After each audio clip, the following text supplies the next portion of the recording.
Legend Total War here, and today we've got a saving and disaster battle playing as Clan Scryer, going up against Corone, where Rapaz is coming at us with a pretty good army, a lot of cavalry in there, which is dangerous to some degree with a weapons team army that we've got here. So he's using Plague Monks as a front line, which I don't recommend, but you can do it. Because they have decent leadership and they got some physical resistance, which helps them a bit. And Lewin Leoncoeur is coming in as well with a less experienced army, but still dangerous nonetheless. Now, the problem here is that it's an underway fight, and Lewin Leoncoeur actually comes in from the rear. Now, if you get attacked while you're in the underway stance and the enemy has reinforcements, generally speaking, most of the time, those reinforcements will come in and essentially pincer you. Now, if you get attacked while you're in the underway stance, you can actually hit with retreat. Getting pincered in this situation would be super bad because the cavalry would just rush at us while we're still dealing with this. It's going to take some time to get rid of Bequee. We're just going to get pincered. And if it's one thing that the weapons team army just cannot handle, it's getting pincered. So, fighting in this underway stance doesn't provide us with any advantages. Just bail. We'll probably get attacked again, but it is likely that we'll have a better situation.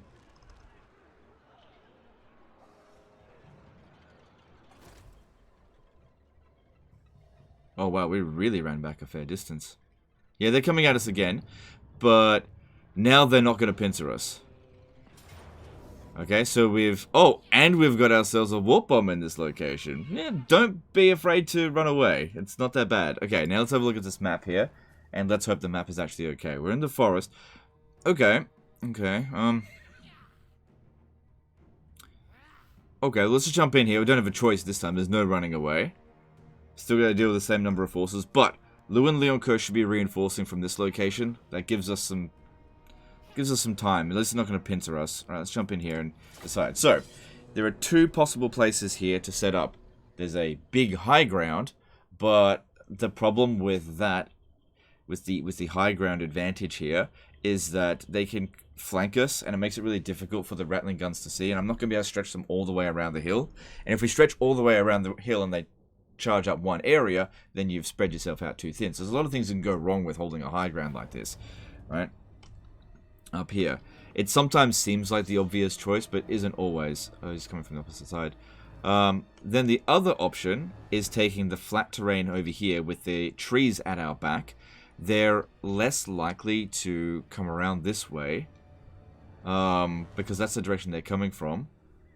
But if they do go into the trees, then obviously we're not going to be able to shoot them. So we got to make a judgment call here.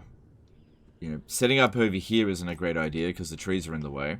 This is the big thing about weapons teams, is that they're so terrain dependent. You have to be able to read the terrain.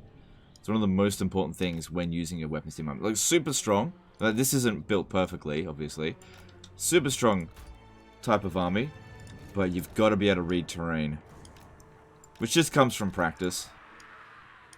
Now, this is still a better situation than we were in, I think, with the underway battle, because we were going to get pincered there, and that's just awful for this kind of army. Now, we want to give them as little incentive as possible to go around this way. So the way we're going to do that is by giving them easy targets fairly early on. You don't want to have your units fighting like this, because for one thing, these guys don't shoot very well at close range. They shoot really well at long range, so you want to keep them at long range as long as possible. But also, if you're fighting out here, there's less likelihood of them actually rushing back at you. But then again, we do also have heroes. I think we should make use of them first, and then just move them up. So what we want to do here is give them some really high value bait at the beginning of the battle.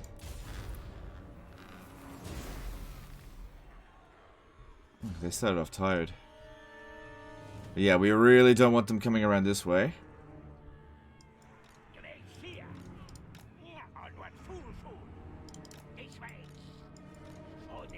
Alright, we do have Howling Warp Gale if those flying units get over here. Bounce Power is not in our favor. Everyone's on fire at will. But yeah, if they go around that way, big trouble. So we're going to try to lure them to not do that by giving them bait. Oh, guy here has got an arcane conduit. That's good. Use it.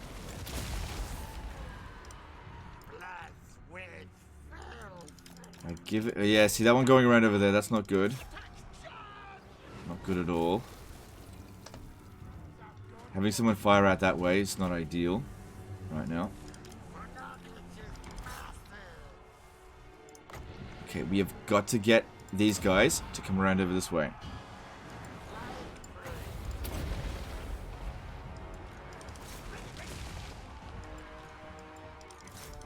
Yeah, them going around over there, really, really bad. Okay, we can take a little bit of damage here, it should be fine. Yeah, loads and loads of cavalry can be a big problem for Skaven.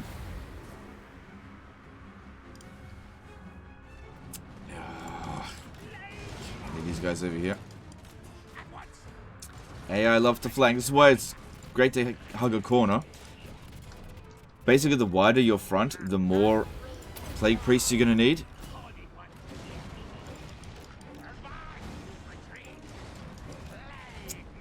Oh, man.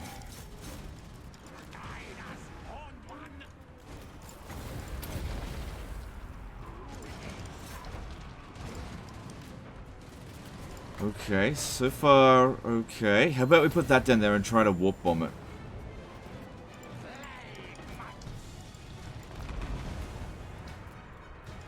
So far, so good, I think. Not too bad. Okay, we got Lewin Leoncoeur coming in. I want all guns firing on him, all the Jezzails. And you, get ready to hit him with one of these. Come on, fucking shoot. How are we going over there? It's coming.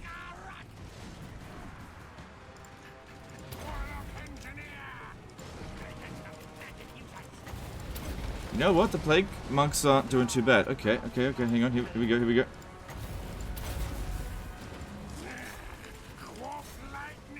Alright, that still can't be warp bombed there.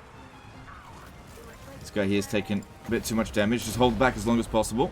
And good. Lewin Leoncoeur is gone. Good stuff. Over here, and we're holding. We got enemy reinforcements coming in. You know, that's being a good distraction there. This is kind of working out here. Okay, we got Rapants coming in. I need Rapants to go down. Looks like you're gonna have to tank over just for a little bit. We don't really want the infantry to interfere too much because they get in the way. Okay, not good there. Kind of wishing I had organised a few more menace belows, actually. He had plenty of food. Come on. We just wounded Rapants. Get it. Fuck. Good. God. That was very close. Okay, got plenty of magic, so it's fine to keep doing these. Oh, did they fucking... Uh-oh. I think they went behind us. I'm actually not sure. I guess we'll find out in a second. They could be hidden. I don't have any more, I've got warp bombs. Oh, yeah, I've got warp bombs. I don't want to use them just yet. Don't want to use it on the plague monks if I don't have to. Yeah, I don't think they actually went around that way. Our guys over here are holding out fairly well. Really should have ordered more menace belows. My bad. Okay, start shooting at that. We just want to get that balance of power in our favor. Oh, god damn it, they came over here. Just keep running them off.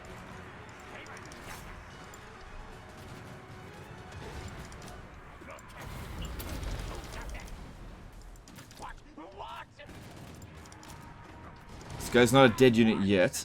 Come on, you just gotta hold them back. Don't let them come through here. That one's probably gonna die. And that inflicted the army losses. Cool. Yeah. Yeah, it's so much better to... Oh! We didn't... No, it is wiped out. Yeah, that's fine. That's what they're there for. Low experience unit anyway.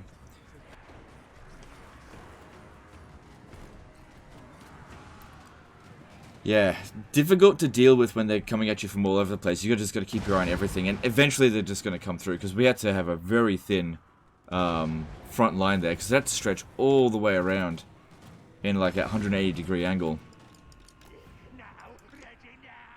Just wondering if I didn't warp bomb him, I might have actually been able to keep it alive. Alright, that's done. But you got rid of Rapance and Lewin Leonco there.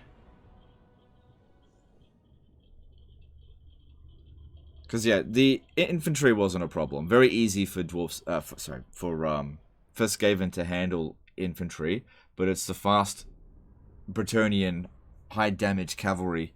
If they got really stuck in, that could have been a big problem. Luckily, only one got in, and it didn't do very much damage because it was already quite weakened. Yeah, that unit got wiped out. But now that you're in friendly territory, you're going to get replenishment as well. And I could do that for a bit of extra. Or do you want food? And we didn't end up spending any food, so you got to... You already had plenty. I might have been able to save that unit if I had more Menace Belows, actually. Oh well. I usually like to spend my food in developing settlements.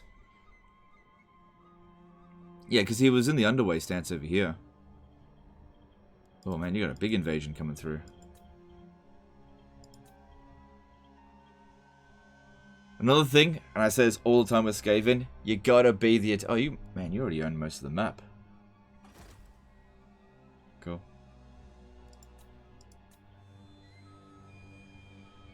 Since you're neutral with the Beastmen, just kill them. You can use the Beastman Herdstone as a food farm, because they pretty much always have a full stack there. Oh, I don't know if you want that. Yeah, because they almost always have a full stack in their Herdstone. You can keep stacking it for loads and loads of food.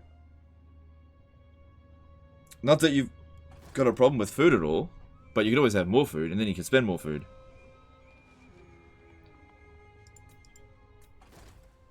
But yeah, I think the key lesson to learn here is that don't be afraid to hit the withdraw button, because that fight in the underway, just because you're in the underway, doesn't mean it's better for you to fight. Sometimes it is, sometimes it isn't. If, when playing a Skaven, only one army attacks you, then it's fine. You can assume they're going to be in the deployment zone. But when two armies attack you as a reinforcement comes in, you oftentimes can't predict where they're going to come from. And if they do come at your rear, it just makes it practically impossible to deal with unless you're going up against dwarfs, because dwarfs just take too long to get to you in the first place. You could have wiped out the first army, the reinforcing one. But in that situation there, against a fast army like Bretonnia, that was never going to happen. We were never going to get rid of that in time.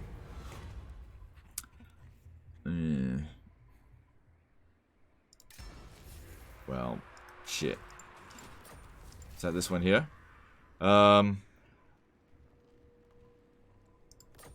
Shit. Well, shit. You should probably cancel this. Because I've just said that one. Just go die. Was this a good one? No. Hello. Trust me, I'm doing you a favor. Don't recruit 0 loyalty or 1 loyalty lords and give them a bloody full stack. Okay, you just have to start recruiting that again from scratch, but I didn't know what where the event was going to go. Sorry, it was my bad there. You just have to start again with that one. Anyway, you don't need another army, man. You got armies everywhere. Anyway, that's the end of this one here, guys. So, hope you enjoyed it. Hope you learned something. Appreciate you guys, and we'll see you next time, fuckers. Bye.